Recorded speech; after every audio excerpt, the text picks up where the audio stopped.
Hey, good morning, everybody. We get together on Tuesdays to talk about channel creation or content creation, I guess, and running channels of different types. Today, we're talking cracking the code, 10 secrets to boost your channel. Oftentimes, people with smaller channels think they don't have any skin in the game when probably don't realize your potential and your power, your influence out there. We're going to focus on that a little bit. We've got Clover joining us from Texas. Thanks for jumping in. Hey, good to be here. And we have some stuff. So I guess there was a presentation last week that Clover told me about.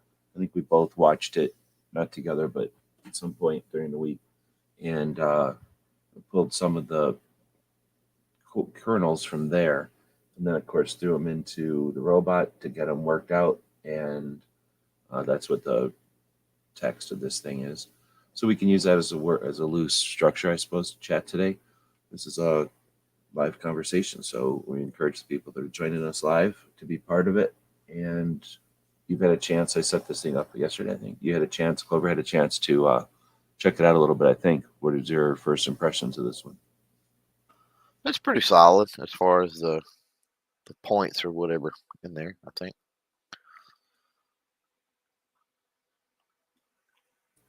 So I guess I was inspired, or the talking points for today came from that chat that you told me about last Tuesday. So did you watch the whole thing ever, or did you just watch chunks of it? I still haven't caught up on it. No. So then, what was your takeaways from it? I guess. Well, at the point that I watched and at the point I bailed on it, they were trying to sell me the $1,500 whatever course. So Well, yeah, but that's they why didn't do that till three-quarters of the way through or something. that's well, maybe I come in late, like I don't remember, but I remember I came in, I stuck around for 10 or 15 minutes, and if you have ever jumped in any of those before, where they're whatever you call those types of presentations where people do that, people do them in uh, hotel conference rooms and stuff all the time. How to quit smoking or this, that, or the other. Um, and it just, I mean, it had the same feel, same vibe. Like I've heard that half a dozen times before. So I was gone. But yeah, after talking with you, you were like, oh, before that or after that or whatever, right? Um, so Well, essentially, it's a channel that's a coaching channel and a channel that's what has this like group, I guess, like many, I guess, a couple of different groups, and then depending on your interests or something, you join one of these, and then you've got collaborators and you've got people to learn from and with, right? So that's the people who presented it, and then they did a presentation about, well, what was the title of it? you're asking me. I don't even remember. That's been too many days ago. Yeah, it was something to the effect of building your channel or using your channel effectively or something like that, right? It had something to do with affiliate marketing, or it had something to do with revenue, or long term Oh, really? strategy. Yeah, I don't remember. It was something along those lines, but I don't remember. I could probably pull it up and Okay. find it. Well, I mean, definitely, it's presented by a channel that's out there to help other people who are creating content, not necessarily, hey, let's just talk about whatever our topic is. Hmm. Instead, the topic is talking about topics or how to get better at it or challenge, accomplishing or what am I trying to say, like Right. fixing the things that are broken in your system or helping you with the things that you need help with, type of thing. So bringing people together to learn from each other and that kind of thing, and Right. essentially just talking about a bunch of success stories. He talked about some their strategy, which they have a system, and that system is effectively think about it beforehand, come up with some kind of a plan, work towards that plan, and then evaluate, and then repeat. And the evaluate is kind of the repeat section there. Like do So, something, look at it, do something, look at it, strategize, look at it, do something. So essentially, they were going through that circle, and a lot of it is just reflex. Okay, create content. Well, it's an easy to yeah. say, but it takes a whole other thing. But in this realm, create content is just one key, and then get feedback. Well, again, that's complicated, but just in general, he was saying that there's no magic, there's no secrets. In fact, here's our general outline. It's pretty basic and pretty much what everybody does, but it's the Yeah. nuance or whatever. The secrets are in the how you apply it to your situation or what you learn from the things that you dealt with. So anyway, there was a lot of Yeah. general big picture, and I like their concept. So essentially, what the concept was, or essentially what their point of view or their like mindset is think of it as a process and not as a guess or like a just practice doing whatever. Practicing poorly is ensuring inconsistency or whatever those words are. Yeah. The Marines have lots of little sayings for that kind of stuff. So essentially, it's kind of that kind of thing. And once they explain their concept, they use some success stories to show examples of people that have, been successful at it. So I can understand where if you've seen it a few times, where if it gets repetitive, where the cues that okay, now it's just going to be wrapping up or whatever. But essentially, it was like 2 hours long or something. So if it was like that, the arc was long enough that and I hadn't seen it before, that it wasn't bothering me or nothing. It wasn't like I was wading through some kind of sales Right. pitch. Yeah. You're It fairly really, new. That's the thing. You're fairly new. Not new at YouTube, obviously, but I think you're fairly new at paying attention to the larger YouTube guru space, whereas I've been yeah. plugged into that world, and that for 6 years now or something. So, just real quick, the title of that was "Learn How to Create a 24/7 Cash Flow, Even If You Have a Small Channel." That's the Okay. title of Thanks. that. What they called their So in other words, you don't need to class. have the elements of success that somebody else might put on you or what Yeah, you thought as a child was, things of success. Instead, yeah, practically in 2023, look what you got and capitalize on it. Don't hmm just go, oh, well, it would be nicer if I had a bigger, or, it'd be easier if I had a faster, instead work with what you got and work. yeah. And it's possible to do that with a lemonade stand, and it's possible to do that with a multi-billion-dollar company, and that everything in between. So Well, you I don't have agree. to. I agree that it's possible. That the problem that I have with the vast majority of major gurus, and don't get me wrong, I'm not crapping on them. I told the vast majority of them, I think I'm not crapping. There's a few that are grifters. There's no doubt, but the vast majority, I mean, they genuinely want to help. The problem is that they don't practice what they preach. And there's a certain amount of hypocrisy that goes into that with me, and I think that creates limitations on certain segments of creators. What do I mean by that? Well, what I mean is they will tell you niche down, niche down, niche down, and they cast such a deep, wide, broad net. They're not niching down, and most of their stuff is vanilla. Even if you pay for their programs and stuff, for the most part, it's vanilla. They don't understand, especially in the firearm space. I can tell you this without a doubt. And there's also a couple of other niches out there that they're not educated enough. They don't have people in their teams that can help you navigate those specific areas, um, proportionate And we're to talking like terms their of service issues coursework. where they We're put talking guns about under violence and We're issues like talking that. about the navigating out. They don't understand the algorithm issues we face. They don't understand potential problematic keyword issues we face. They don't understand policy issues we face. They don't understand all the nuances in that, right? And so that And that becomes a would problem. apply to They other get, niches where you got like beer yeah. making or something, or some other niche that probably we don't realize is Well, jumping lines or so causing confusion. yeah, so a couple of other niches like sex ed or medical related, like Mhm. they don't get that very good. LGBTQ, they don't get very good. Anything having to do with weed, uh, Mhm. they don't get very good. I mean, anything that's problematic. If you're not doing vanilla, well, I'm doing a travel blog, or I'm doing a cooking channel, or I'm doing a drawing artsy channel, or I'm doing a gaming channel. If you're not doing those things, like they're lost. Like they cannot take their tips and apply that to your specific situation in a way that's not going to get you in trouble. Put to you that way.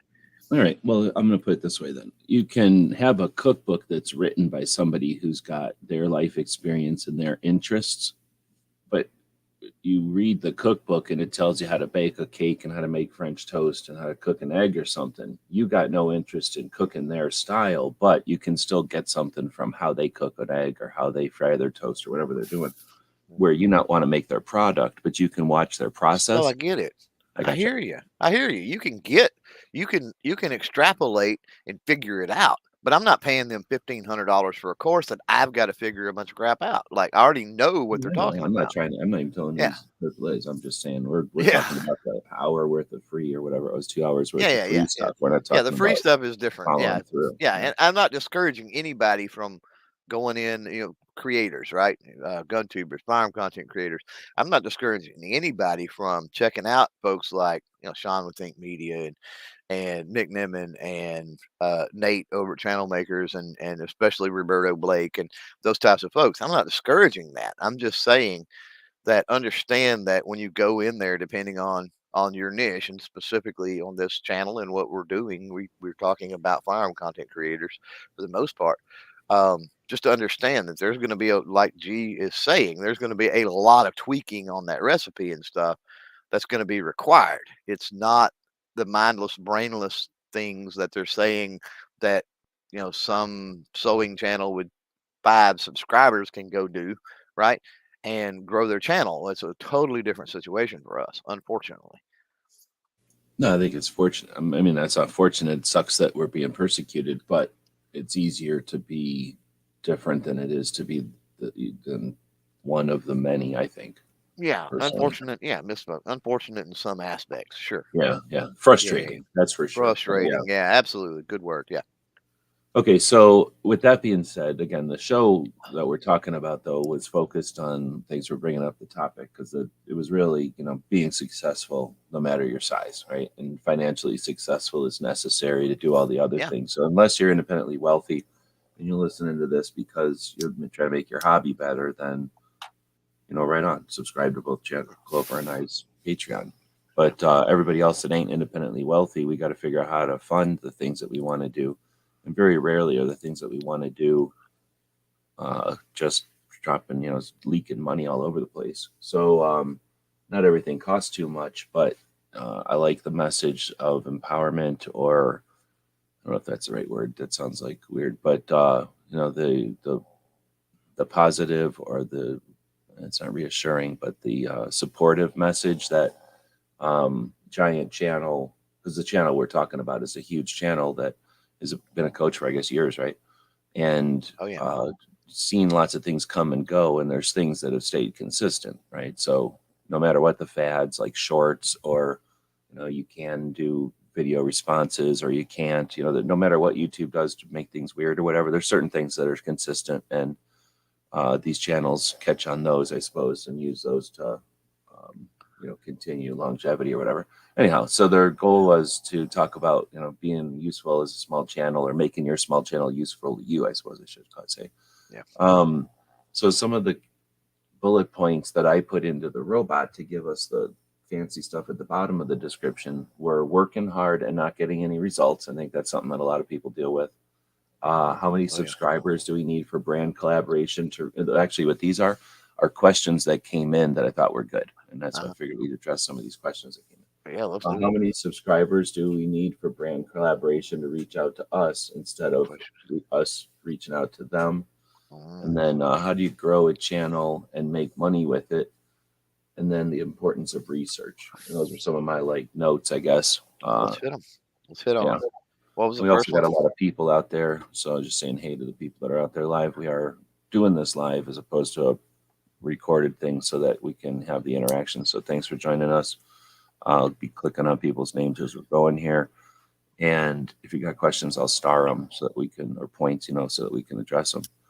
But yeah, okay. So working hard and not getting many results. Hmm. But I mean, everybody's going to have their point in Well, their that's easy. process where they are going to hit that point. Go ahead. Yeah.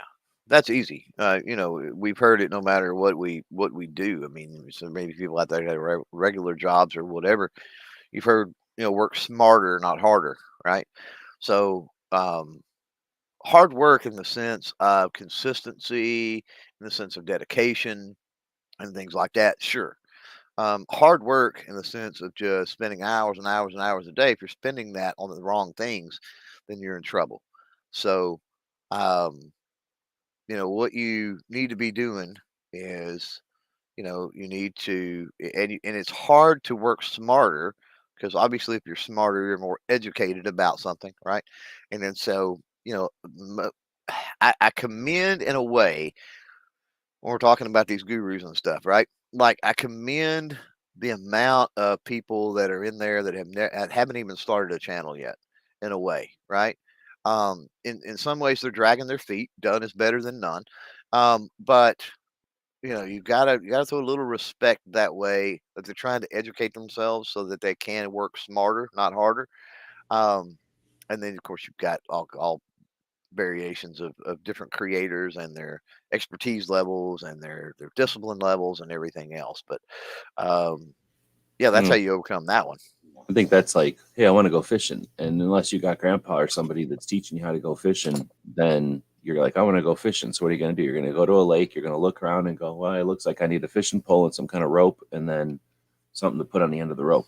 And then you're going to go to a store and buy whatever basics and you're going to go out there and flounder around until you decide to start asking people or somebody says, hey, why you're sticking that hook in your skin is because you're an idiot. You're going to do this. So, or hey, there's not, you've got bait for this kind of fish and there's not any of these in this pond. yeah, exactly. Like you're using the wrong kind of stuff for the wrong kind of fish here. Right. But that kind of stuff, you could even just watch other people and kind of get an idea, at least what types of baits to use and not be using maybe you got the wrong color or you're doing something wrong with it. But, I'm just saying you can kind of, and that's, I think, how most people do everything is you decide, oh, yeah, that looks interesting. I'm going to try it. And you're like, because sometimes riding a bike or something, you figure it out, you buy a bike, you ride around. You don't need much more than that. Like, no, you don't need somebody to tell you where to ride your bike or, when to pop a wheelie or whatever. You get your bike after time on the clock. You figure out how to ride your bike real good. I guess I don't even know if this analogy works if people don't ride bikes anymore. But, learning how to ride a car or something, like you need some initial instruction, but then you don't need to be told every time you go somewhere how to get there, right?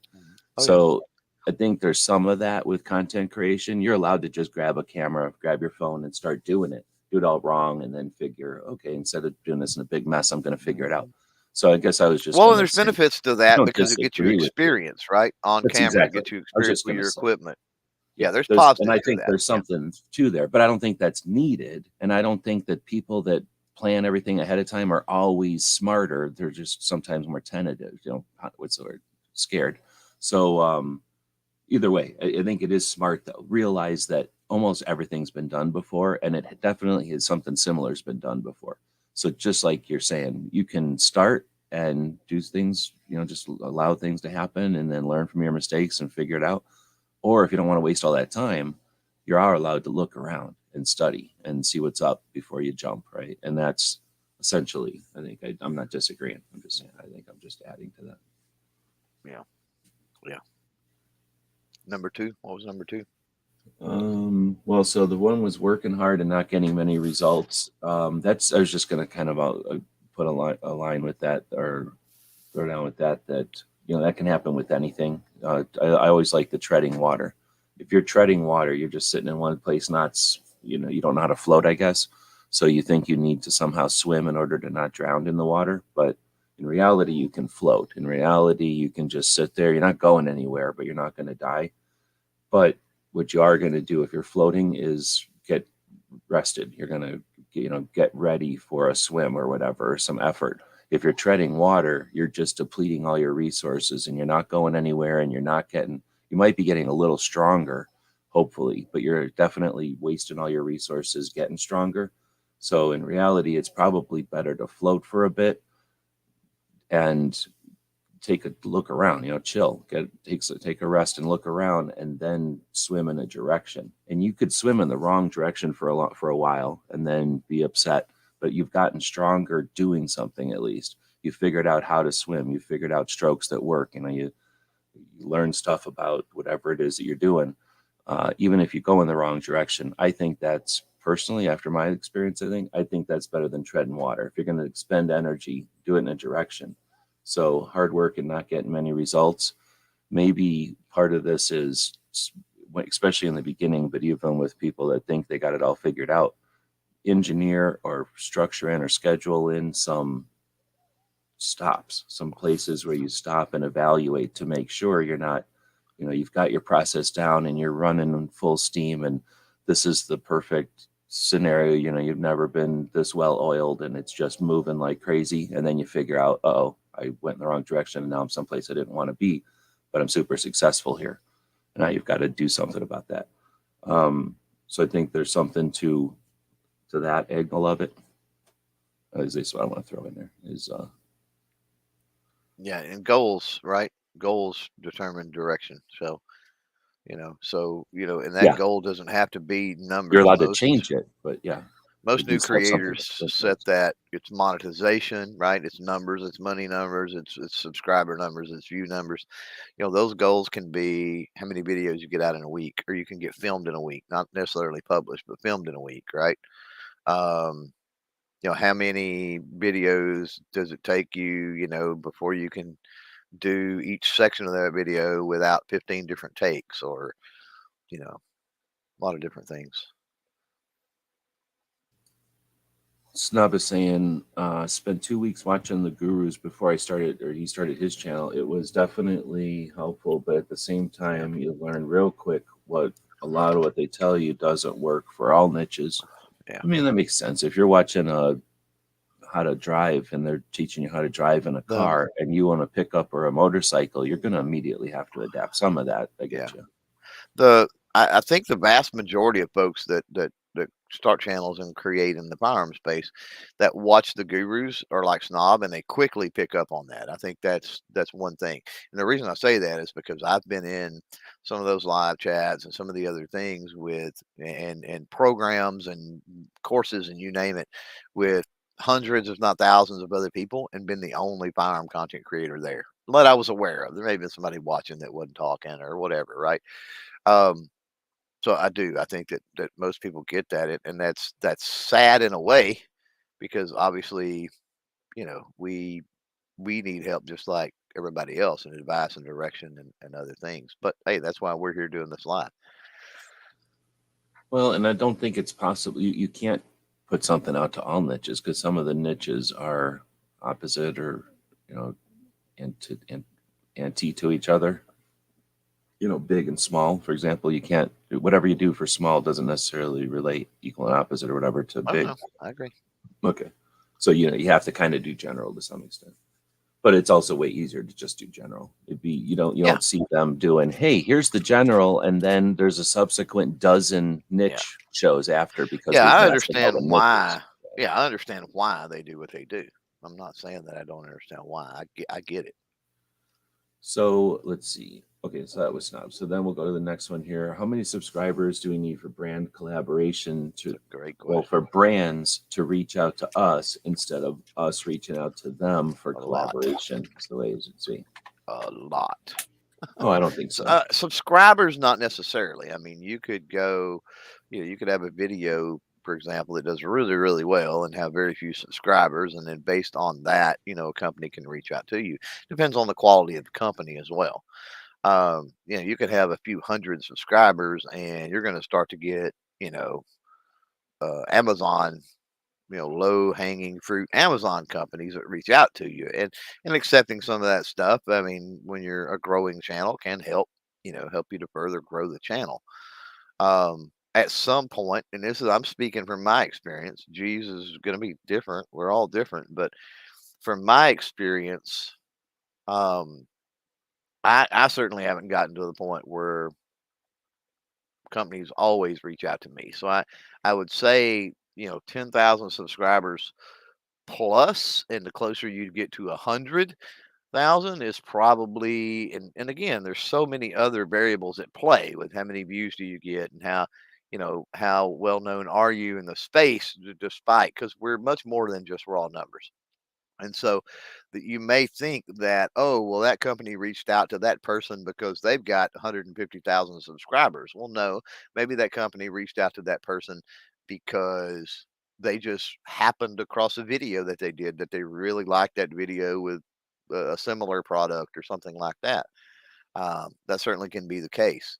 But, I think that companies chasing you are more the exception rather than the norm. Um, but that's just my opinion. And so that falls on us to make these shows, to follow up on connections and everything else. And as you build, everything feeds off itself. That's the cool thing, is that as things build, It and can. there's It's not multiple, it guaranteed. can, yeah, Mm. yeah, it can.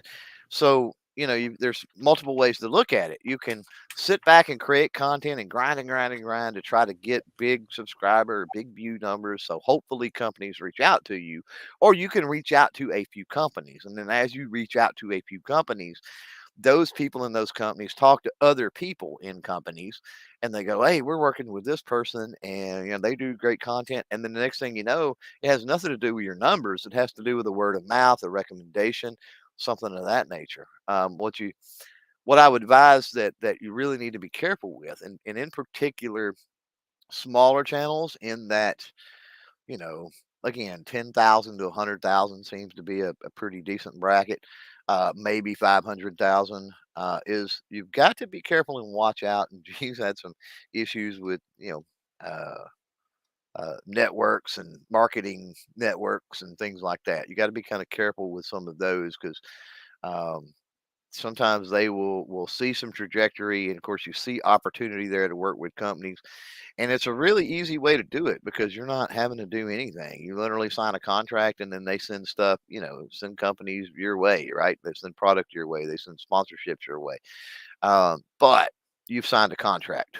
So, just be mindful of that type of thing. It may look like, oh, this is really awesome, and I'm going to do well. And it's like, depending on the fine print, maybe not. Yeah, I definitely have a different take. So, how many subscribers do you need for the brands to reach out to you instead of you reaching out to them? It's what Clover said isn't wrong, and it's certainly been a majority of the way it's been, and it'll be some extent like that going forward because that's the standard. Most people are going to look at the game and go, okay, the numbers that they give us are view counts and subscriber numbers and numbers of videos and time on the clock. And they start to look around, and that subscriber number looks pretty juicy. And a lot of people hold it up. You get a button when you get subscribers. So, that's one of those things that people are going to focus on. But let me put it this way. If you're selling surgical equipment, do you want to go to the person with 1 million subs or the person with 1,000 doctors? If you're going to sell Yeah. some kind of top water lure, do you care about telling a bunch of moms and people who are bickering about politics, or do you want to talk to people who fish in the lake that have the fish that need that top water lure and that haven't found you yet? So a lot of people used to depend on the robot, the big systems, to gatekeep and keep all that information within their analytics and then charge you as a advertiser to reach those people. But in more and more with the various platforms, and how do you say, like, capitalizing on the multiple platforms, you can go to LinkedIn and put out a feeler for doctors. You can say, go to my YouTube channel. So you don't need your YouTube channel to desperately find all doctors and filter it down. You can game these things, or there's a word I'm missing here. You lay them on top of, what am I trying to say? Use them to each other's advantages. There's a word I'm missing here. You guys know what I'm thinking. But, using the multiple platforms, you've got a Substack. So right away, only some people are even reading Substack, but you're using that to manicure the focus of your content. You put it on YouTube so it gets reach and it's easy to find and it's shareable and blah, blah, blah. But people with 37 views on their video over there on YouTube, it's because the transcript of that video is on a blog where 17 of the millionaires read it, and now somebody's bought a Lamborghini because of it. If you're that car salesman, you don't care about, every once in a while you want to put your Lamborghini out on the Super Bowl so people remember what a Lamborghini is, but you don't really care about the masses because the masses aren't buying your Lamborghini. So when you think of it in that realm, holsters, people advocacy, things that are of interest to you, they're a much smaller group. And the overall content creation, part of it is distribution, but part of it is the collaboration and the community building and stuff we'll be talking about also today. And that kind of stuff is, you can either post and pray. I think that's one of the things that they like to say in that one. I like that. Shotgun effect, throw a bunch of stuff out there, see what sticks, throw a bunch of hooks in the water, see what gets bites. Or do you talk to people ahead of time and go, hey, I'm thinking about fishing in this, like, what would you recommend? Who would you recommend I talk to about fishing there? Right. Oh, okay. Thanks for telling me who. And now you go find out from who else would I talk to? You find 3 or 4 people that tell you how they fish that lake. And now you're only bringing lures that the experts have recommended. You're not wasting your time with maybe you're not wasting your time with the wrong stuff. So that's what I'm throwing out there. I think there's, if you think ahead of time, you think, okay, I want to build a device for EMTs that makes it easier for them to remove the pants from victims, so that valuable time isn't lost on a femoral bleed. So, you've created something where a circle cutter instead of a scissors, somehow works better. You're trying to show that to the world. You're trying to sell so many of those that it's cheap for the paramedics, or you just want to get that in front of some paramedics who happen to be experimental or, looking at new tools all the time. They do a regular chat on new tools. Yeah. So that's where, think about this in the bigger picture. There's the people that are playing general games, and then there's the people that are playing specific, things. And that's where the number of subscribers you have is it's just a completely variable thing to the situation. So I would say, think ahead of time. You don't have to have thought ahead of time, but think about your project and where you really want to go with it and what your steps are that you need to accomplish that goal. And then you'll find that in almost every case, subscriber count is almost nil. Now, if you're trying to impress Nike or Glock, how many people do Nike and Glock have coming up to them and saying, let's work together? And how many resources do they have to do it that? So they're going to have a threshold of like XYZ, but they're not stupid. If a unique person came up with a small niche, they're not idiots. They've been around the block enough to know that, I can throw a little bit of resources at this micro influencer.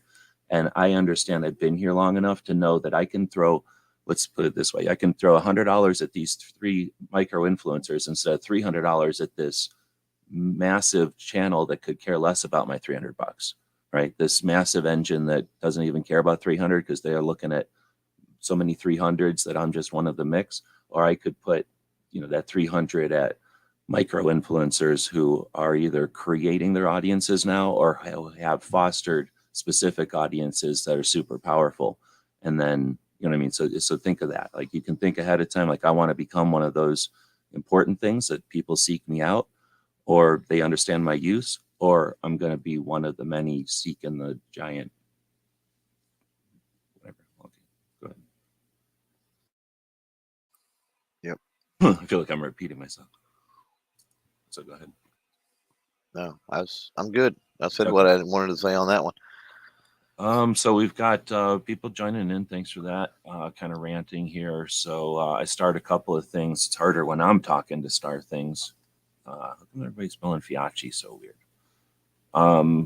Roll calls out there. Work the trigger. Welcome. Let's see. Snob says, I talked to a real big million channel for over an hour at an event. And he literally said, don't do what I did. All my subs are kids, and brands see that and don't respect them as much as a smaller channel. Yep. Yeah, I think that, is it micro targeting? No, micro, what is it called? I just said it. I can't think of the word. Micro influencer.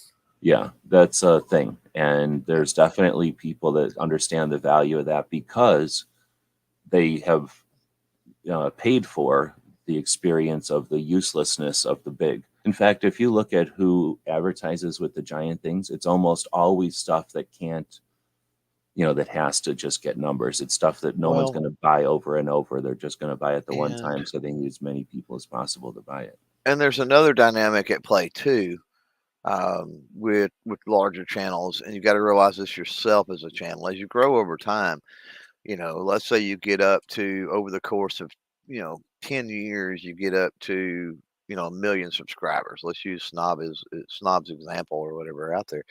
Over the course of 10 years, you get up to 1 million subscribers. How many of those subscribers that you gained in year 1, year 2, year 5 are even still around and watching content? or they've never unsubscribed, right?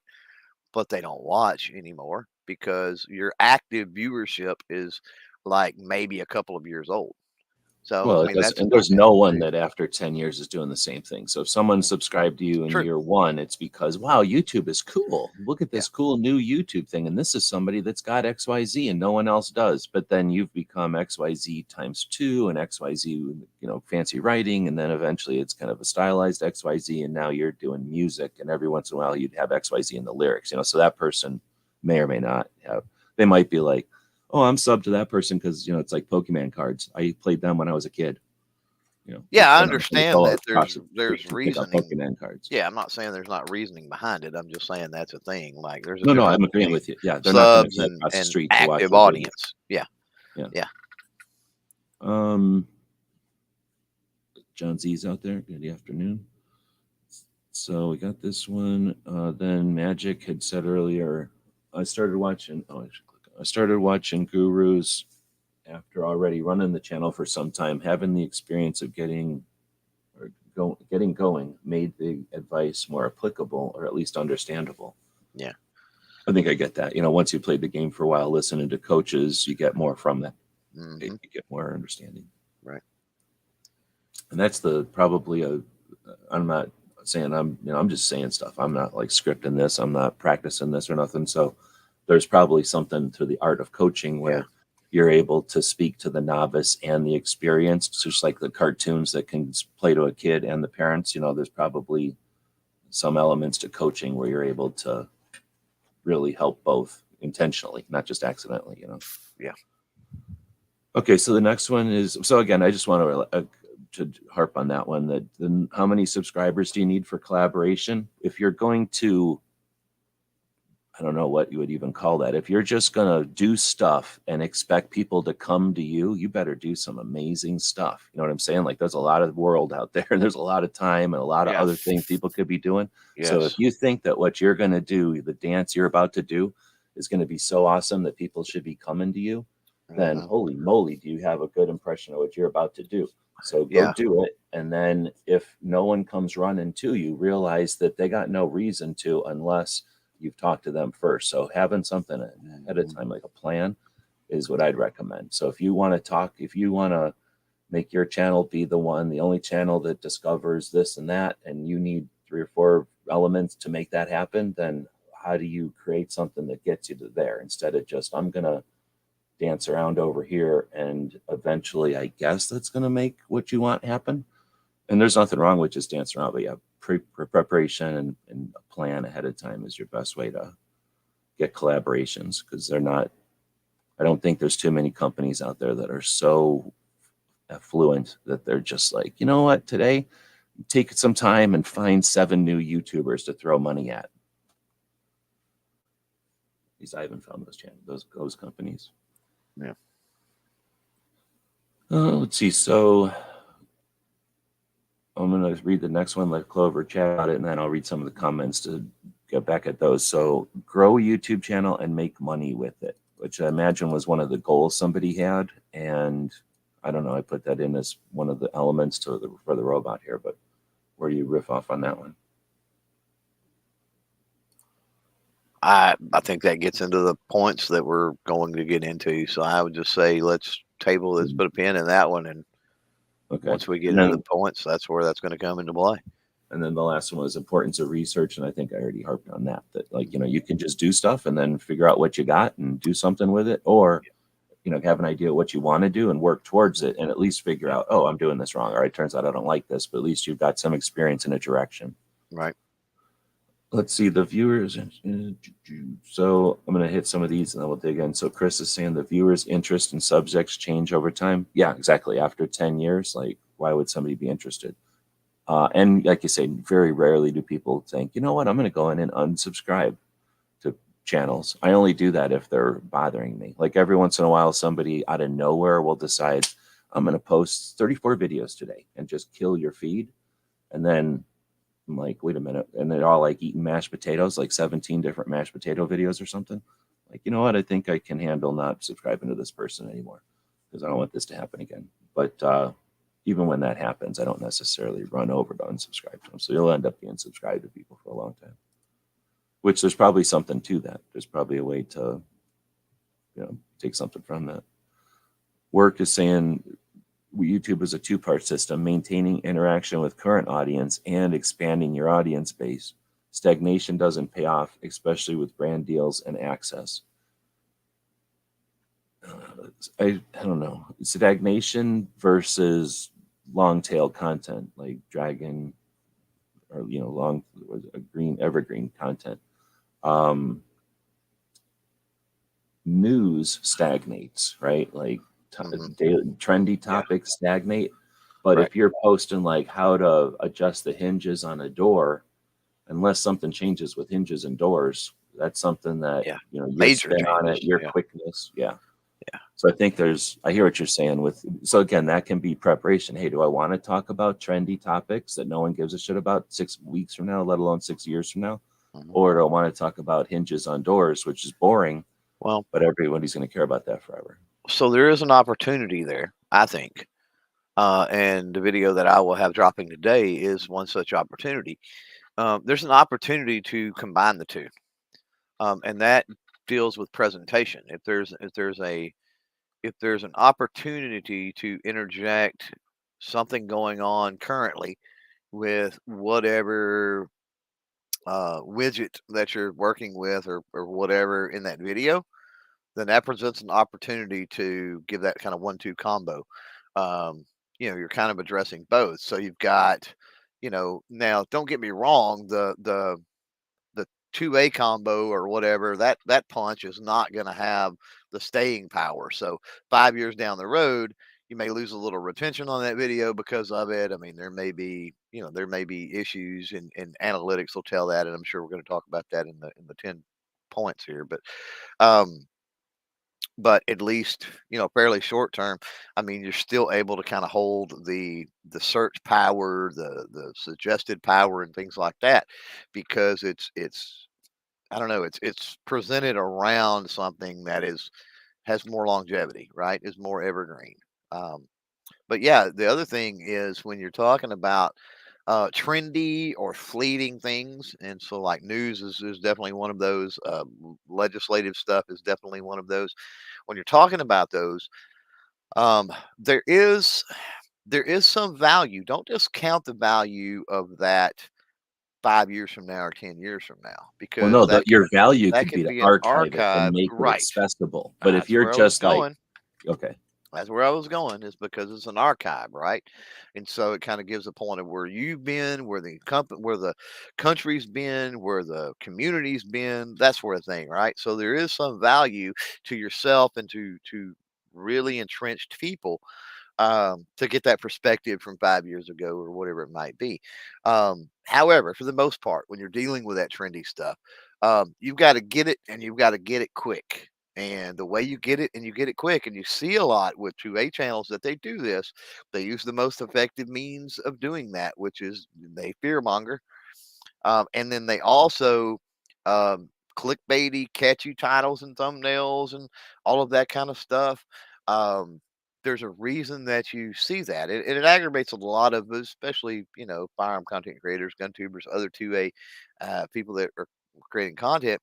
There are those that approach aggravates, but realize there's a reason that they're doing it, and the reason is they've got to strike while the iron's hot. They got to get it while it's there and get it quick. And news has become something. I mean, we see it with mainstream news organizations seemingly dying off and stuff like that, and the rise of independent journalism and things like that.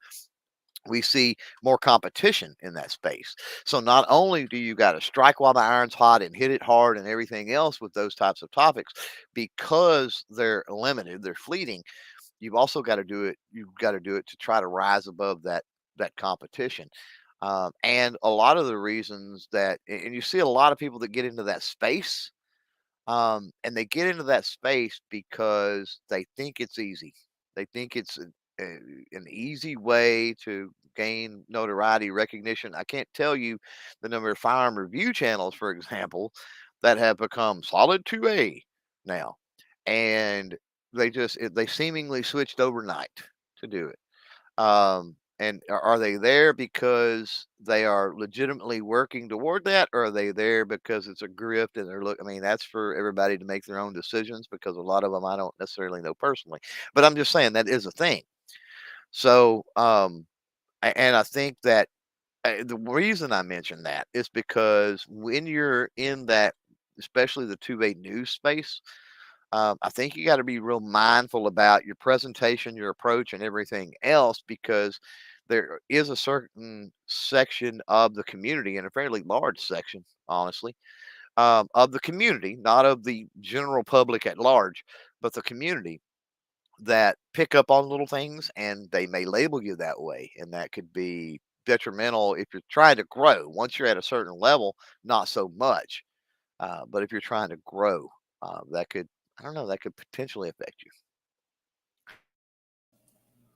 All right, we're 45 minutes in. We talked about doing the live or the coaching sessions once or maybe twice a month, so that we're not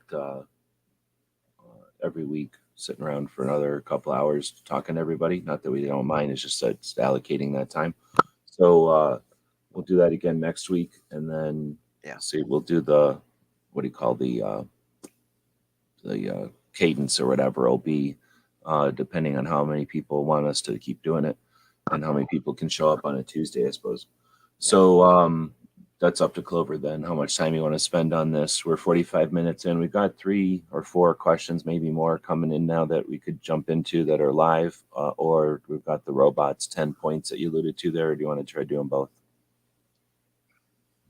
Well, what I was gonna say is let's table the uh, private consultation thing, and then let's tack another maybe 30 minutes onto this. So, because it's been a great conversation, and then so that we've got time to go through those 10 points and everything else. So let's do it all if we can. All right, so I'm going to hit the questions first, since those are more fresh and relevant to what we're Yeah. talking about. So essentially, what we're chatting about today is, at what point do being a small channel matter, or is it a hindrance, or is it an advantage? And honestly, it's an advantage in 2023, in my opinion. Know your worth. I always say value your voice, and right now, the value of your voice is higher than it's ever been. And why? Because we haven't really talked about it too much, but Clover kind of alluded to it. Large channels just ruin most everything they touch. They're bad. They're full of useless subscribers that don't do anything except buy t-shirts. So unless you're a t-shirt seller or a hat seller, maybe, or somebody that's selling a useless subscription, you're probably not going to benefit from having a bunch of people who frivolously, running back and forth, as opposed to a small, useful audience that's been essentially manicured, manufactured, whatever it's called, to, like, fostered or whatever, like, small communities of people who have somebody who's creating the live conversation, or the videos that everyone's following. That's they understand that. And the media people, the people that work at these companies, they're not like noobs, like, oh, what's the internet? How does numbers, look at the big numbers. That's what it used to be like. And those people got fired because they suck at their jobs, and they didn't understand the value of a specific 3 specific channels with 1,000 subs versus the channel with 30,000 subs or 300,000 subs. You're selling fancy motorcycles or memberships at a range in Austin, Texas. What do you care what people in North Carolina think is cool on the internet for 3 minutes every Thursday, right?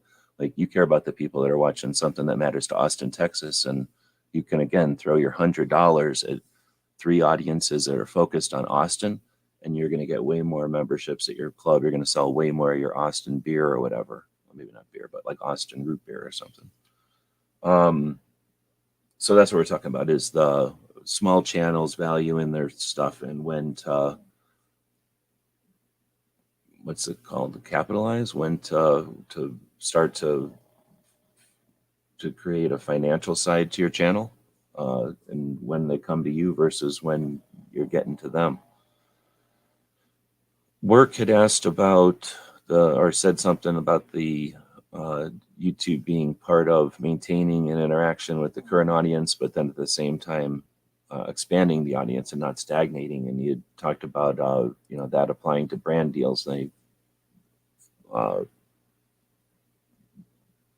what's the word? He went on this to say, I don't mean getting paid as a brand deal, but getting access either to information or items or to the people. And I would call that collaboration more than like a deal, because a deal implies like a contract or something. But certainly some people's ambition with their channel is to be part of the group, right? Or to start to learn more and getting information from the source. So finding the manufacturer, finding the inventor, finding the person that runs the event or something, and learning about the history of, or the operation of. You're not necessarily getting a paycheck, but you're having, or you're able to share to a group of people that are interested what they never bothered to share, or they never could share, or they never thought about sharing. I don't know if you want to throw anything on that. Nah.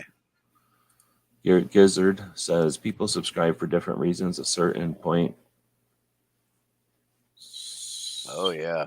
Oh, Yeah, a for certain sure. number, a certain number of people subscribe for the shorts, others for live streams, for reviews, event content, and Yep. such. And then some people because of your mix, right? I think there's a layer where people, they can, then other channels are doing the same thing. There's very few channels that are like, I'm baking chocolate cakes and that's all I do.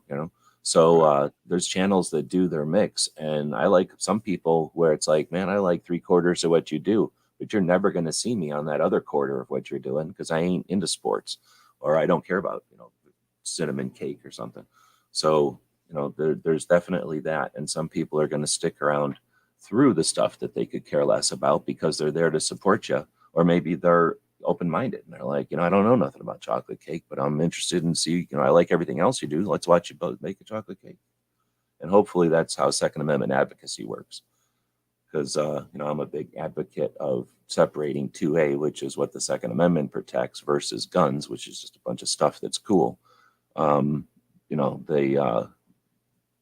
people that are out doing their thing, and then, oh yeah, I really like guns. That's awesome. But then there's the people that are like doing their thing, and then they're like, oh yeah, I really think our rights are important and gun owners are marginalized. And let's talk about the end of violence, and how the end of violence isn't brought up by the other side, who just demands bans. So when you can have those kind of conversations casually on a channel about motorcycles, is that the most 2A you can be? Or is that like super, that's like the scalpel of 2A, like that's super effective 2A, compared to just oh, I've got a gun on my counter, oh, I'm working on motorcycles, yeehaw, I like guns too. That's just a gun person. So again, I think there's, well, I don't know, do you want to throw anything on people subscribing for different reasons? Only that I agree with it. All right, well, we'll get to these quick then. Unapologetically armed, the new name I'm believing for Now, that one I'll comment on. worthwhile. You go on this one then. Yeah, feel like a misfit. Unapologetically armed. Feel like a misfit, and that it only at this time for channel is using it to get more people engaged into a legislative process beyond sharing hearing testimonies. Got to figure out what else to do. There is enough live feeds across the country that go on. There's enough court proceedings, and I know that that's not legislative, but that's definitely adjacent and can deal with legislation that was passed, right? So, um, you know, look into a little bit of expansion, maybe a little bit of expansion there. But what I would say is that I think the key, and something that you will have to try to hone in on with that, a lot of um, people seemingly, creators channels seemingly doing what you're talking about. And I say seemingly because I don't know if it's effective or how effective or anything else with some of them, but um, I think the key is find a unique, entertaining way in which to work the presentations on that stuff. That could be on-screen graphics. That could be, various other things. That could be, if you've got somebody testifying on a piece of legislation, maybe instead of just throwing up the video of them testifying, there's pause moments where you go, okay, pause. What they're talking about here is going to be restricted in this piece of legislation on line so and so, and it reads blah, blah, blah, blah, blah, right? So you're filling in those testimonies with context. And like I said, I'm just spitballing here. This is your channel and you know how it works and directions you want to go. So just trying to throw out a few things to think about. Yeah, there's a couple of ways. I'm not sure how to read that. So feel like a misfit in that the only goal at this time for the channel is using it to get more people engaged in 2A, well, in the 2A legislative process. So that's a specific part of 2A. So to get more people engaged, the people part, is it people that are already paying attention, or is it getting people's attention to focus on this? So that's two different goals, I think. It's a little easier to engage people that are already 2A on this particular focus. It's just going to be way fewer people. It's going to be way more difficult to reach the larger number of people, but you'll potentially get more of them. It'll be it'll take a lot more effort, of course. But if we're talking the other way, just using it to get more people engaged. So if I'd like to think that might just mean people in Missouri, then like Clover said, having some alternative or multiple, like, if you're going to present some information, you're going to want it on different platforms. So right away, you're going to want an image and a video. Well, if you create an image, a graphic, and a couple of different things right away, or at least have that goal, then having a channel where you bring people, you create a forum or you create a place where people can gather and join a group that creates that stuff together. That could be a way to add stuff to the channel to be useful use of time. And if you build it, they will come, create a place for a community, and then you'll find who's interested and active in the area. People that might have just been watching or didn't even know about you, once you give them a chance to not just have a seat at the table, but bring your tools and your skill sets and help.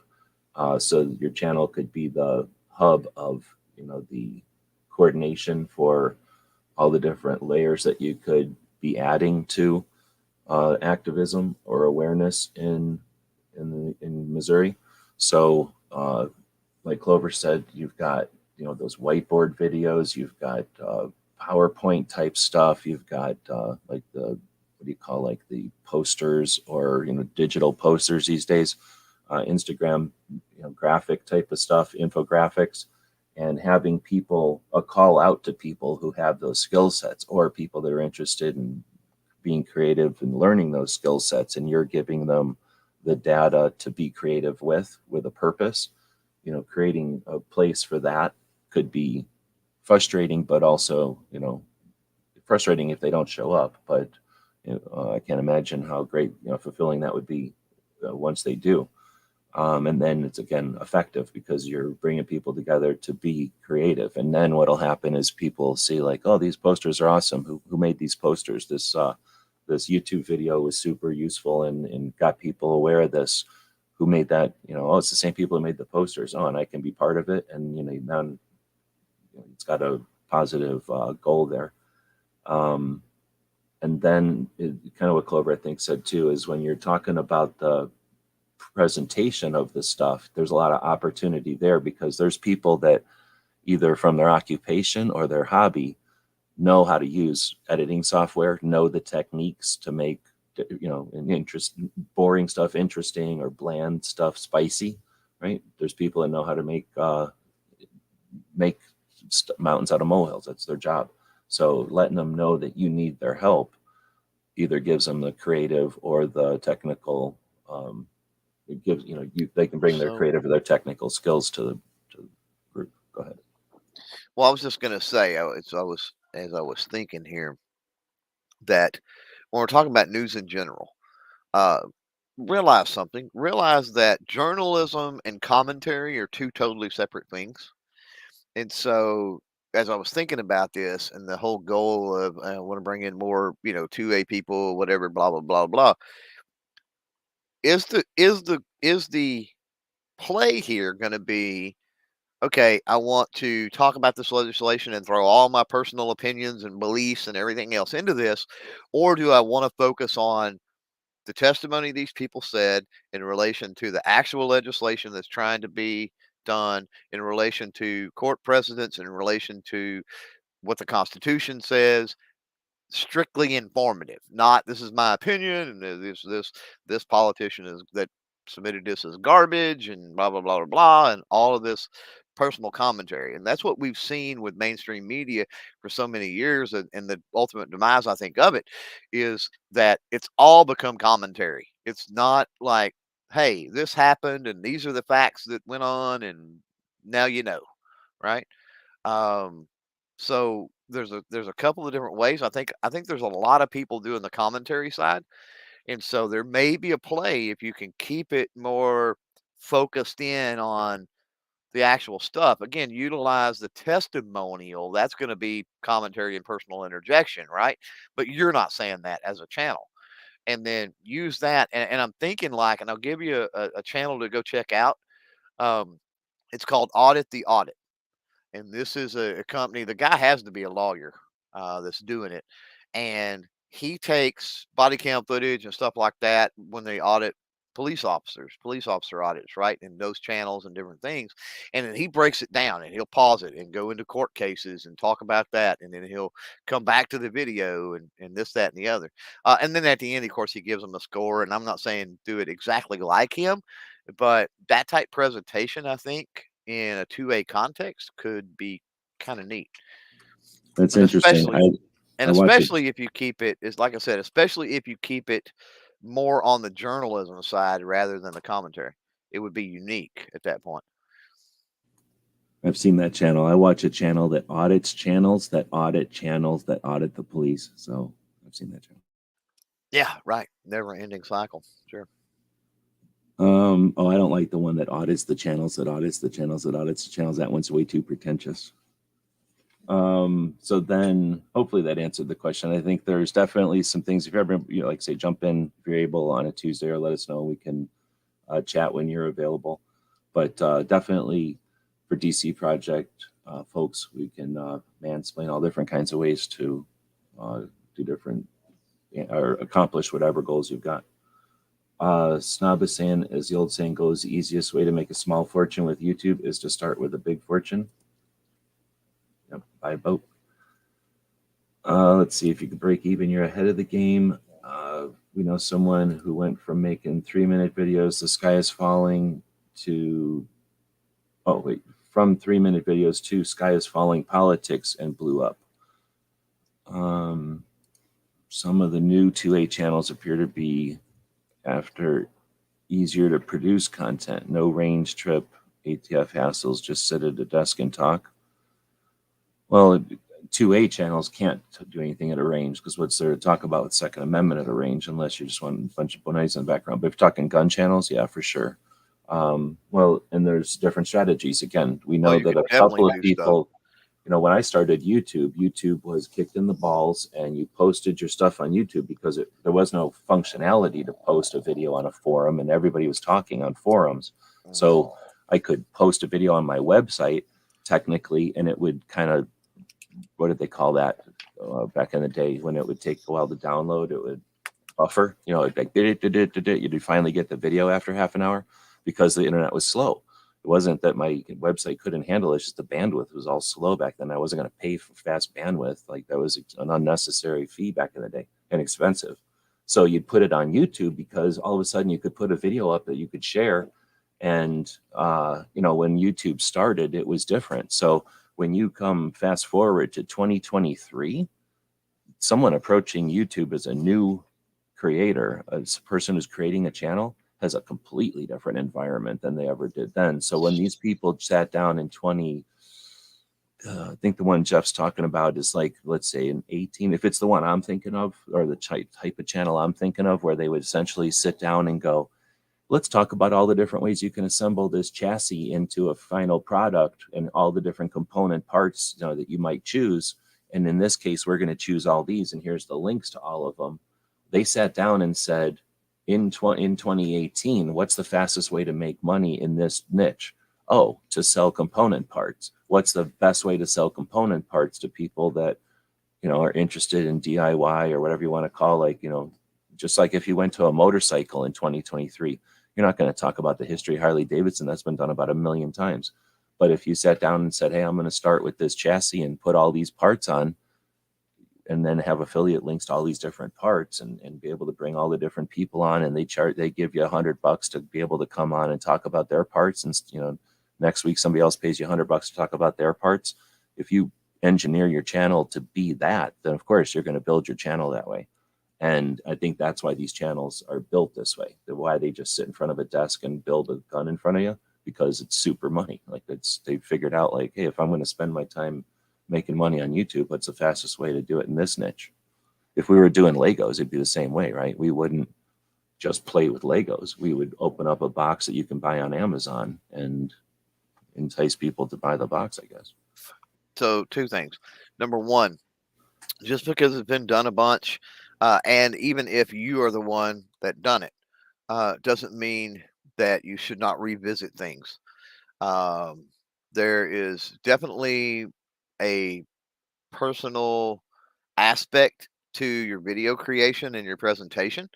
I've said it a lot, like, you may think that you're a nobody, but just the sheer odds dealing with all the people on the internet, all the people in the world, there's a certain percentage of people that your particular style and your particular message is the only message that's going to get through to them and make something click, right? We're all a part of a much larger universe, so just understand that. And as G always says, value your voice because of that. Now, you may not reach 1 million people, but you may be the only person to reach the one person that can reach 1 million people or 10 million people, right? So, you kind of get that ball rolling, so to speak. So don't be afraid to do that. It also, it kind of modernizes things. I mean, things can change and evolve over time. So while you see something that's flooded, and oh, maybe you did that video 5, 6, 10 years ago, things have changed. So it's a more updated, a fresher version. It's a lot more modern. It may resonate with younger audiences, so forth and so on. Um, the other thing that I was gonna mention had to do with, you said 2A and what can you do? And I've got to think, what if there's certain things I think you could do having to do with range and live fire and stuff like that. And just an example off the top of my head that came up. What if you took states, and this is assuming that I live in Texas and then we don't have a roster and we can own pretty much whatever. So what if I took the roster from California or Massachusetts or one of the states that has a roster, and or certain bands or whatever it might be, and I took the compliant version or the roster version and compared that to something virtually identical, right, in a video, and said, "Isn't it sad that California, this handgun is not on the roster in California, but this one is? I mean, it weighs virtually the same, it looks the same, it functions the same. Right? Like, why? Like, why is this that way, right?" And so pointing out, using range time and firearms to point out some of the silliness with that, will that you know people maybe in those states, well, that light a fire under their rear end in a way to go, whoa, wait a minute. I didn't realize that we couldn't own that thing. And what? That's cool. I want that. Why can't we own that? Oh man, this doesn't make any sense, right?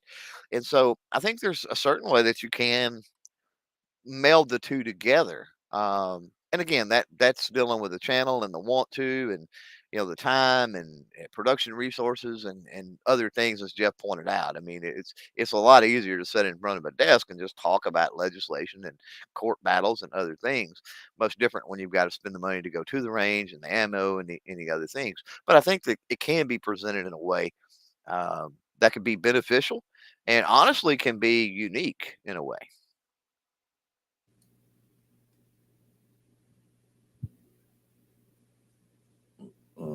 I'm going to stop myself from that one. So then Gizzard said, well, 2A doesn't necessarily go along with guns and gear reviews. You can be one or the other or both. Yeah, I think that's a good way to sum it up. It's just like right now, EDC and CCW, everybody's cool with smashing them together. They just mean the same thing now. Pretty soon, CCW will be like your flashlight because nobody cares.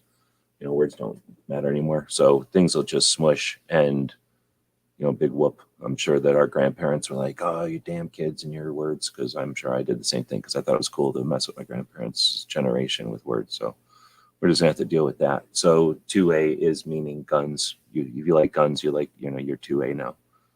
For a lot of people, I'm not saying that's the way it is. I'm just saying, we're gonna have to, whatever, get to change that. That's just, you can try to be accurate. Clips and magazines. People are like, blah blah blah. Let's rag on people who make a difference between clips and magazines. Like it's cool to not care, and then we get mad when they talk about assault weapons. Like, oh no, we have to clarify that. Well, why don't we just clarify everything? Why don't we quit being weird? Why do we allow people to call everything weapons? Like we don't have a problem when every gun is a weapon. Like nothing I have is almost like six of my guns are weapons. But cops, the best way I ever heard it was in a CCW class back in the day. Cops, police officers, law enforcement of any type, federal agents for sure, if they ever have to go into court, they would be in dire trouble if they called an ice pick. They have to call it a weapon because they're trained that way. They're never going to call the club, baseball bat, a baseball bat. They're going to say, the perpetrator had the weapon. So guess what? Our firearms are weapons, and they love saying it not because they love it. I shouldn't say it that way. It seems like they love saying it because they've been taught forever to say it, and it's to their best advantage to say it because they're being paid to say it. Like they're being told to be professional, being paid to be professional. We expect them to be that way. So it's just a factor of it. And if we allow everything from, from surplus to be perfect, that we don't do that. We don't use surplus tents. We don't use surplus vehicles like some people do, but most people agree that most surplus stuff is effective, but not preferred. And the same thing with the words and some of the training and stuff. Like, I think we can do ourselves a favor by just calling guns guns again and weapons weapons. A baseball bat used as violently as a weapon, that's what the word's for. But when we go around calling our guns weapons all the time, it's either because you love the idea of scaring people with words, or you're just reckless and you don't realize what we're leaving on the table when we call every gun a weapon. But that's my glitch, I guess. Yeah, I got broke from that. I never was big into it, and that's part of being a FUD, right? So I never got big into Because they're into not, weapon, right? It's right? a tool. It's just an object. It's a machine. Even when you're hunting, are you calling it a weapon? Like you're No, not being mean, you're not no, being violent to a deer. That's ridiculous. It's people that don't ever either no. people that are trying to manipulate the conversation or are that stupid or ignorant that Yeah, they are, inexperienced, that they really think you're being violent to a and deer. I had I had a ton of experience in the years with youth shooting sports with 4-H because you deal with a lot of families, a lot of kids, a lot of walks of life. And, that's one of the things that a battle that I constantly had to fight was the weapon terminology. On both sides, I had to try to curb it to help educate people. But then I had to try to curb it to educate people to make other people feel a little more comfortable because obviously we never used firearms in the context of them being weapons in 4-H with kids. Like that never was the case. It was sporting equipment, if anything. And so, it's it's the saying that I've used a lot. A weapon is only a weapon when it's used as a weapon. So it requires the intentful action, to become a weapon. So up until that point, when we're talking about, firearms, we're talking about firearms. And I don't That's even interesting. like If even if there was like a firearm fell off a shelf and hit you, like and broke your arm, let's say, right? Is that a right, weapon or is that a thing that fell off the wall and it's hit the you? thing Right? that fell off the wall and hit you. Yeah. Yeah. And I'll be honest, and this is from dealing with again general public, not just people in our program, people and kids in our program, but other ones across the state and even nationally as well. Um, even gun. Now, in the terms of handgun or shotgun, and most of the time we said pistol, even if we were referring to a revolver, but often we would say revolver, pistol, and then rifle, and then shotgun is the only one that you really had to say gun. But saying gun was very generic and very slang. And so we tried to break ourselves from even, and I do a pretty good job of it even today. It's kind of stuck with me from even saying gun, right? Because they don't say firearm violence. They say, they say guns, or so many kids killed by guns and gun violence and gun. So let's get back to clinical terminology, and it's a firearm, but we're talking semantics. Um, and like you said, G, I mean, everybody inside the community knows what you mean, even when you use the clip in the magazine thing, right? Like wherever you come down on that, it's fine. But inside the community is one thing, but then outside looking in, like I don't know. I don't know if in the best interest of outreach, right? It's like I think we have to be careful of the words that we choose. I'm not saying that lie or beat around the bush about things, but you can very easily pick the most accurate word for what you're trying to convey. And in the vast majority of cases, weapon ain't even it. I've got three firearms, right, in my EDC rotation, and um, they're not weapons. They've never been used as a weapon. Now, one day I might have to use them as a defensive weapon. That's possible. But at this point, they don't classify as those. They've never been used to attack someone. So there you go.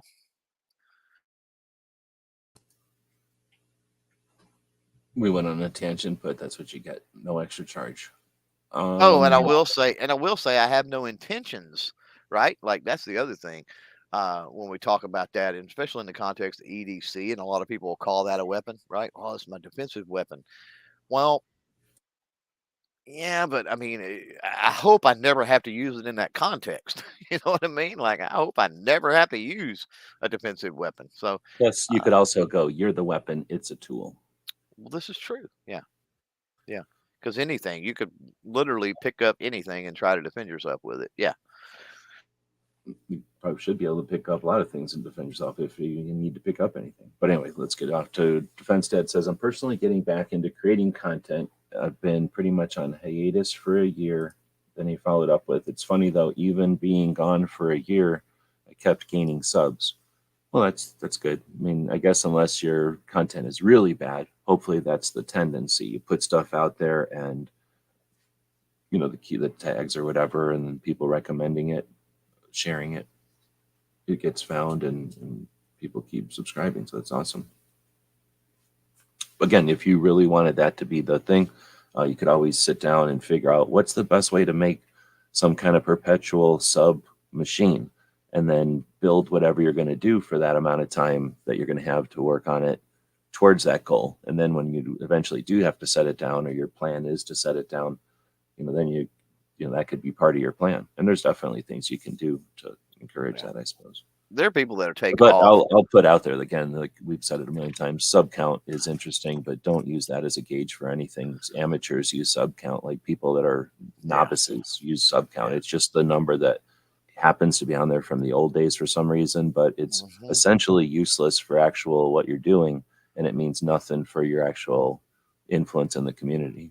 So it depends on the content. It depends on a lot of different things, right? But to this point, take first of all, I think everybody needs to schedule work in, take breaks, right? Um, because you want to stay fresh. You don't want burnout to happen. Those sorts of things. Um, but there are channels out there that are um, perpetually making money off of content, and they haven't made a new video in 2 or 3 years or 5 years. Like, why? Because they were making like evergreen, informational, educational style content, and they literally covered everything in that subject or whatever they could possibly cover within reason, right? There's not really, if you're talking about history or things like that, really, there's not really anything new going on. And so they'll do. There's a bunch of channels like this. They'll start a channel. They'll work it for a couple of years. They'll get a couple of hundred videos out. They'll cover pretty much everything in that little sector of the niche, right? And then they move on to another channel. And that channel just sits there and constantly gets views and stuff because it's still relevant. There's still people looking for that information 5 years later. Um, so, I use that example, not to say go try to start one of those channels. If you want to, that's cool. But um, to say that, don't be afraid about, of taking breaks. Like it's understandable.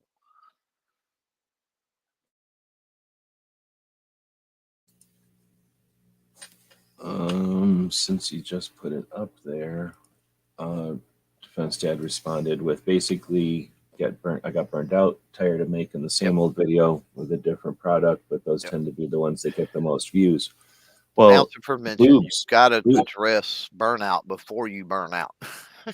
So, I guess, are just realistic expectations. If you want yeah. views, boobs get views, free beer gets views. So, if you're chasing views, then do it in a way that makes it interesting to you, or don't chase views, right? You can do other things. You can do what you want to do. And again, I'm going to say, I think it's it's not 100% all the time, but in general, people that do what they want to do and find 13 people that dig it are having as much fun as anybody else who's desperately seeking the trend, getting their finger on the trend, which is almost always after somebody else did it in a big channel, and you're collecting the, oh yeah, that was cool type of stuff. And that can be interesting and fun, but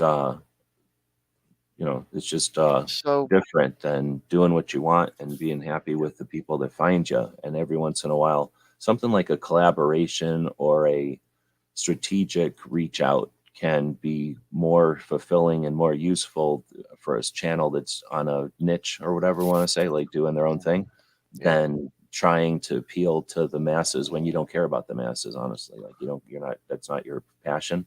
So the reviews and stuff can get views. uh, if you're doing reviews and they bring in money or subscribers, and the subscribers are a thing, then okay, then realize that you're doing that as a chore. But do your chores in batches. Do it so that you're getting it out of the way once every quarter, and they're done, and then go back to doing what you want to have fun with your channel. So I guess that's what Clover said. You can address that burnout by kind of strategizing it ahead of time, knowing what you need to do and We're just what taking you a want to break. do. Take a week here and there. Take a week. Take a few days. I pretty much my weekends are my weekends. Like occasionally I'll film, as far as YouTube goes anyway. Occasionally I'll film some content, but it's, or I'll do some research, or maybe like something like that. But for the most part, no. I mean, and that helps with burnout. A couple of things though with Defense Dad, a couple of things that came to mind with that, talking about um, what did he say? He's like the same old videos, but with a different product. But the one I'm talking about, the ones that get the most views. So Ghost was out there earlier. I don't know if he still is. Snob was out there earlier. Don't know if he still is. Don't know G Web's opinion, but he can jump in on this when I get done too. I But believe I'm asking you to any say we're both out there. Yeah. and Jeff is out there too with Gear Report. So all of these probably can echo exactly what I'm about to say. Is the videos that I produce, that I put the most time and effort in, and I polish them up, and I'm like, oh man, this is gonna rock. This is amazing. This is awesome. Seldom flop compared to just I literally put a little bit of thought in it. I kind of knew my topic. I went out, I turned on the camera, and I filmed. And it's like the latter blows the other one away. And that's a common thing. And it annoys the absolute crap out of you. So I get it. Um, the what you need to do is, you need a little bit of variety. Doing the same thing over and over and over and over and over, um, there is a certain strategy to that. And we talked earlier in the podcast about, the creator gurus and a lot of their tips and other things. And that's one of them, is stick with what works type thing. But you're like, hey, I need a break. I want to do something different, whatever. Well, realize something else we've talked about earlier in the podcast is you have different types of audience, right? your audience is not just your audience. You've got a core loyal audience. You've got a fleeting audience. You've got, these people that are interested in certain things on your channel. Your audience is diverse. So don't look at it in the sense of, oh, if I do this, I'm going to lose. It's not going to get as many views. Look at it in the sense of, I'm going to do this and my loyal followers will appreciate this and enjoy it along with me. Or I'm going to do this and, whichever section of your audience, right? Oh, those folks, I know those folks will appreciate it, right? So instead of the big net catch all, right? And break it up. If if you've got a certain product or a certain method or a certain way that you do things, do that for 2 or 3 videos and then have your little moment over here for the loyal audience or the core people, right? And then do a few and then hit on another little specific part of your audience, right? Do a video for that. There's nothing wrong with that. There's absolutely nothing wrong with that. And then there's ways too, if you're talking about, certain products that get you, um, exposure and certain products that seem to be more popular and get you more views or subs or whatever. Um, find interesting ways to work those into projects and videos that you're excited about and you want to do, right? If you do really well with a certain, let's just say you do really well with your med kit or your range bag or your EDC knife, right? Incorporate that into other things. Like you don't have to do anything talking about, you know, the knives that get you the most views. Just use those knives. Use one of those and this is pulling from G Webs because he does this all the time. But use knives in an unboxing video and just fleetingly mention, hey, let's do the unboxing and today I'm going to use my whatever knife and flip it open. And you've got to mention and it's there. Um, and you can throw that into the metadata. You can throw that knife or whatever it is into the tags. So there's definitely ways that uh, you can incorporate that and make it work a little better for you and maybe not get burnt out as quickly. But again, I go back to heading burnout off at the pass is important. So, sit down and go, hey, 2 weekends from now, we're going on a camping trip, or 3 weekends from now, I'm gonna invite the family over. We're gonna have a barbecue. You know, we're gonna hang out, and I'm not putting out videos. I'm not dealing with it, and step away from it for a little bit. Nothing wrong with that. So there's flaws with the big coaches because we have situations with policy and with society marginalizing us as gun owners all the time, or attempting to at least, and us having to defend things that we shouldn't have to. So we have some issues that the big people who offer coaching or advice and stuff like don't really always apply to us. So, but at the same time, big one is Roberto Blake, right? Yeah, he's That probably my favorite. yeah, mine too. Loosely, but Of favorite. Yeah. people who I've seen shows from other people who I've liked, but Roberto has the consistently Right. offers good advice that is open enough and real enough that you can Yes. listen to it and apply it to But whatever. it's It's not, specific enough. it's real. Yeah. It's not just Yeah. like, oh, vague, like, oh, we can make it better by being, you could be better and then you'll be better. Yeah. Like, oh, no shit. So, anyway, one of his things is you can do what you want and be really creative and do exactly what you want, but unless that happens to coordinate with what everybody else wants, have realistic expectations. So if everybody's wanting soup and you're over here baking cakes, what do you think everybody's going to stop wanting soup just because you're baking cakes? Like that's not realistic. So you either going to figure out soup or try to cram cake soup, which I don't think is what Clover was saying, but you can try to figure out some way to hybridize it, or just be satisfied with the people that there's fewer people that like the cake and are going to show up and try to get a realistic number of how many people really like cake, and then figure out if you're reaching that number, how many of those people. But the futility of worrying about all the people that want soup when you want to talk about cake, you got to get over that. That's what I'm trying to illustrate. It's What like if you just have realistic expectations and deal with it. Like, so what if you're not going to reach everybody on YouTube? The only people that do that name a channel that reaches the most people on YouTube. 6 months from now, see if they still exist. Like that doesn't, no one stays in that spot for very long. Those are peaks that happen, and they happen based on circumstances and, you know, a bunch of things happening, and then poof, a new channel, huge, and it lasts for a little while, and the most engineered ones last for a bit, but they peak out, you know, they drop down, and then something else hits them.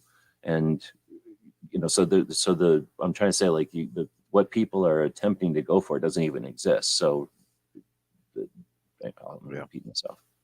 Well, first of all, I'm offended at cake. I prefer pie. But That's messed up. with that analogy, you know, could you not have a situation to where you said this cake pairs as a great dessert with this soup, Oh yeah, you know, definitely. That's being creative. or vice versa, right? And that's what I was getting at, is there's subtle ways you can interject things that seemingly don't belong together.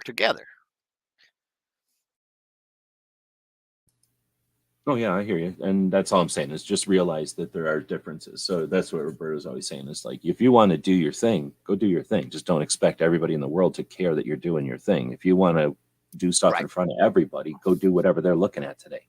Because realize it ain't going to be the same always, except for like, hey, let's all eat breakfast. I'm pretty sure everybody likes eating breakfast for a long time, but what they eat for breakfast ain't going to be the same, right? So, you know, the best you can do is like do a breakfast dance and try to get as many people on board with that. But unless you're doing what people want, then don't expect everybody on the planet to give a crap about what you're doing. And I guess I'm just adding to that. That's a very precarious place to be. So it's difficult to obtain, and it's even harder to stay. So it's a weird goal to reach for when you think about the goals you could choose. Just because it's so difficult. So a couple of comments on the cake things, because they're saying that goes along with what I was saying earlier about subscribing. People subscribing for different reasons. Feed them all, make short contents, some reviews, live streams. And it's something with scale. And I don't get to talk about this too much because everybody's sitting around now getting huge. But back in the day, everyone was getting large. It probably was more possible, I guess, back in the day with fewer channels, or more people were on YouTube or something. But back in the day, there was a lot of growth, and people would go from, you know, zero, I guess, to, you know, very large channels. And somewhere in there, they all had learning curves or, you know, plateaus or something. You'd reach different levels, and people that were, again, watching people that came before them or kind of knew about it from other realms or something. Some people were able to surf that better than others. But for the most part, that was one of the things that would mess with people. So you can have 12 core subscribers, supporters, people that hang out with you, and you can know everything about those 12 people and care about their kids and know about what's going on in their lives and stuff. Now let's take that to like 24 or 120. That's unrealistic. You can know 120 people vaguely. Let's take that to 1,000. Now let's take that to 10,000. All right, well, and now let's take it to 100,000. 1% of 100,000 people are complete assholes. How many complete assholes do you have with 100,000 subscribers that bother you constantly because they hate you? That's what I'm saying. Like, you realize that's a thing with 100,000 subscribers. If 1/2 of 1% hate you so much that they're gonna constantly throw shit in your way, constantly wing eggs at your windshield as you're driving by, what's that like? And you started out having 12 people that you hung out with, and you want to have that with 100,000 people. That's not realistic. So if you go into it going, can't wait till I'm the Pope behind the bulletproof glass, and that's my goal, and I'm doing everything to get to there, then you're going to be comfortable up there. But if you're the guy who likes driving with your window down, chatting and slowly, you know, going by and talking to everybody about their gardens, you can't do that with 100,000 people. You can't do that with 10,000 people really effectively. And you certainly can't do it in between. So that's one of those things where I guess I'm getting at that, using that to illustrate that if you're going to put out information about a shotgun, and then tomorrow you're going to put out information about revolvers, and then the next day you're going to put out information about advocacy in Missouri, you don't have to tie those together. Clover kind of talked about it before, and I don't want to jump in on it, but you're allowed to compartmentalize and have in the same channel whatever you want. Now realize it's going to be detrimental for some analytical things where the channel trying to get a niche and Right. the system is going to glitch. Right. So it's never going to be a huge channel. But again, we already talked about, hopefully we're getting through to people. Large channel is of amateur, like novice thing. Like that's nothing. Huge channels on huge podcasts have almost nothing on YouTube. You've seen that all the time and you understand it. So just realize you can engineer that. Yeah. So if you realize that you can do three things, like, or I should say, if you're capable of doing three things, fine. If you decide not to do it on three channels, go nuts. Like if your ambition isn't to have a huge YouTube channel, then don't worry about those strategies. But that can be super powerful, I guess. And yeah, you can be really powerful. Just you don't have to mix the things. And I guess I was going to say, if you're back to that soup and cake, you don't have to mix them. You definitely don't want to mix them most of the time. Now, every once in a while, you can figure out a way to throw some cornbread into some soup, and that's probably pretty good. But not every soup wants cornbread. Not everybody's looking for that for every meal. So, just because you can do it doesn't mean that's what everybody's going to go to a soup and cornbread diet. So, just throwing those kind of concepts out there. So, in the context of this, something that I say often and I need to bring up is YouTube is hard. But sometimes we get discouraged because we may realize it's hard, but it doesn't seem hard for others, right? So keep something in mind. YouTube is an ecosystem, many, many moving parts and pieces, and all types of things can affect algorithms and what's trending and what becomes popular and who rises and who falls and all sorts of things, right? Um, it was hard pre-pandemic and lockdown. YouTube became a lot easier, and we've seen a lot of channels come on board across the board during the pandemic and lockdown. Now those channels are starting to figure out what those of us that were around before know, which is YouTube is hard. And so while we can get discouraged, and I know that I've had several people echo this sentiment, we get discouraged because those channels hit during the pandemic and blew up. Um, as G points out, like, what's the longevity of those channels going to be now that it's back to the routine grind and YouTube being hard, right? Um, so just keep in mind that things change, but you've got to roll with it, um, and don't don't define yourself by numbers. Don't define yourself by those raw analytical numbers, and then don't compare yourself even to other channels in your niche doing the exact same things maybe you're doing. Like, don't draw those comparisons. Like, you cannot do that. It doesn't work that way. Yeah, we're not in a race with like equal competitors around a track. We are some opposite of that. Like everybody's just doing their own thing, and Yeah. you don't have to. Every once in a while, people jump on a track just to compare themselves, the analytics or something. But it really doesn't matter if anyway. So we're about wrapping it up. We'll blow off the robot stuff, even though Poor in the future, robot. the overlords will be mad about this. They'll realize that humans are selfish and we care about what each other are saying Right. more than them. But we had a poll going. What is your favorite part of content creating? I don't know if Clover's seen the poll. Did you look I at any of did the not. results? I didn't have So, it up. Let's all see. right, I'm so gonna don't go look at look. it. Don't look at it. No, don't look at it. Your favorite part of content creating, the options were the community involvement, the audience interactions, the challenges of the game, or the content creation itself. Which do you think people chose? Your favorite part, not the most important, not the Their favorite. part that Yeah. you're struggling with. What's your favorite I part? would hope, and I would choose the same one, the community involvement. It's changing right now. So the community involvement has 0%. Whoa. The audience interactions has 20%. It just updated, so somebody added audience interactions, which is similar but not quite. And then challenges of the game, which means just the puzzle or the business of it, and then content creation at 47%. So content creation, and that's kind of goes along with what Roberto, I think, is trying to get across, because he brings it up. This is like the fourth time he's brought it up, right? You can go make whatever art you want, and your mom's gonna like it, and you're gonna like it, but your grandparents will like it probably, but your grandparents might tell you like that's ugly because right they love you, but they Right. also want you to know that that's ugly. Right. But that doesn't mean anybody else is going to like it. Now, if you're huge and you put some ugly thing down, of course, people that are going to want to try to, get up next to you are going to say that they love your ugly art. But for the most part, if you're just doing your thing, most people are not interested. So the content creation, I'm down. I mean, I do ugly junk all the time. However, have realistic expectations and don't be frustrated when your stuff, your personal, private desire, interests don't correlate unless they happen to correlate. Then you get the fun times, but that's something that can be engineered. Again, realize that sometimes you want to eat something that's got fiber in it, and you eat that so you can eat cake later, and then or you could chop up some stuff into your pie, I guess, and try to choke it down that way. I did want to hit one other one. I thought maybe I unclicked it from. I'm going to keep calling you Worthwhile Fun because you changed your name on me. But by Misfit, I just meant I've never cared about how many subs are making money so far anyway.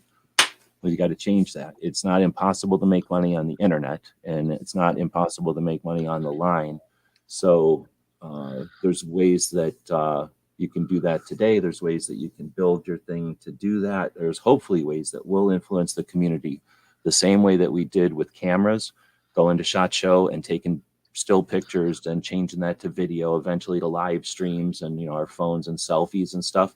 The industry didn't say, hell yeah, selfies. They're just adapted to it. So the same way I think we can adapt, the Midway will take a couple of bucks and throw it to the NRA. How tone deaf is that? Let's take that same concept to everybody in the industry and think about how powerful an infrastructure a capitalist society can come up with once we start to apply that. Too bad we don't have a national level organization with that in mind, but maybe we can create one at some point. So I'm going to end the poll. Say thanks to Clover for joining us. Thanks to Unapologetically Armed for all the advocacy work you do for real. Thanks to everybody else for joining us and leaving questions out here. And I'm not dissing anybody else. I just know that she does a lot of actual work and she shares it with everybody. So thanks for being out there. Thanks to She Fires, who was the only person that purchased stuff from the store and literally kept me in business over the weekend. So thank you very much to She Fires. She'll get getting so much stuff that hopefully it makes it up to her for her generosity. And same with the people that helped me get the sewing machine. It's appreciate your patience. I'm not doing well financially, so I'm attempting to get the stuff out to you as soon as I can. Hopefully that'll be changing in the future. But Clover, you got anything coming up? No, not really. Right on. So thanks everybody for joining us. We'll be back on Tuesday, and we'll also be back on Saturday, I guess, to chat with Tony on the Ask Gun Question show. You know what? Before we end this, let me jump over to here and see if Cape Gunworks has their show starting yet. And I don't see the Grace Curley show posted yet. So talk about Ghost. What has he got coming up tonight? He keeps changing the thumbnail. Yeah, I think he was gonna be Best talking about, Vietnam era rifle and PCCs. I guess. I don't know. It was PCCs last time I looked, but Well, it says PCCs and the best Vietnam era rifle. I feel like that's like a weird bananas and straw. I don't know. That's I guess a good one. But that's a weird mix to put together. right. He added here, this may sound bad, but most, not all, say that they don't care about making money aren't making money yet. Once you start that wave, it's definitely a goal. This is true. Yeah, we're capitalists, and not I would everybody say is worth money, let's say. But the thing is, there's people out there that don't care. There's people out there that are throwing money around, and there is money. So you're worth more than some dingus who's just dangling around and collecting a bunch of money that's being thrown around.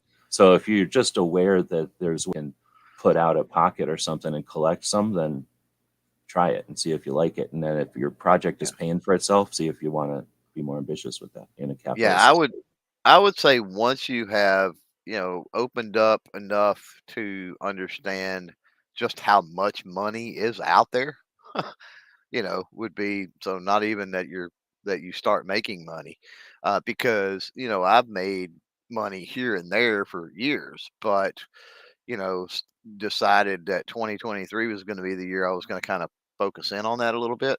And there was a lot of creators out there in our circles that kind of felt the same way and moved the same direction, because we seen the potential with the amount of of revenue streams that are just out there, right?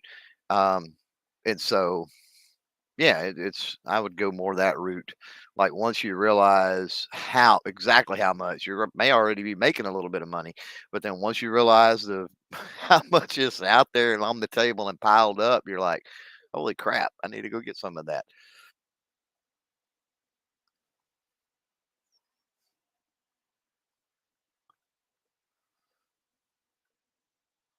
All right. Well, I was trying to type to John Z. I was just to say same here. I was going to type same here, and we'll meet up at the castle whenever one of us wins the lottery. But hoping for winning the lottery is lame, so I'd rather get out there and get at it. So Clover's already late for what he's trying to do. We'll thank everybody for joining us. Cape Gunworks is live here in a bit. I don't see them live, or they haven't posted their show yet, but each Tuesday, Toby from Cape Gunworks will join Grace Curley on a radio show out of Boston, where they spend 45 minutes doing a 2A Tuesday segment, kind of a rapid fire. People call in and ask either technical or legal questions about guns, and then Toby answers them. Toby listens to the live chat as it's happening, and then sometimes they'll spend some time afterwards. So it turns out to be a pretty fun 2A focused and gun related conversation. Toby does a great job of hosting the live YouTube and radio show at the same time. So normally I would link right to it. So it sends you over there. They just haven't posted it yet. So whenever that posts, we'll link it on our main channel. Otherwise, Ghost has a show tonight. I don't see anybody else in the list, but what's today? I guess Night Strike stopped doing his.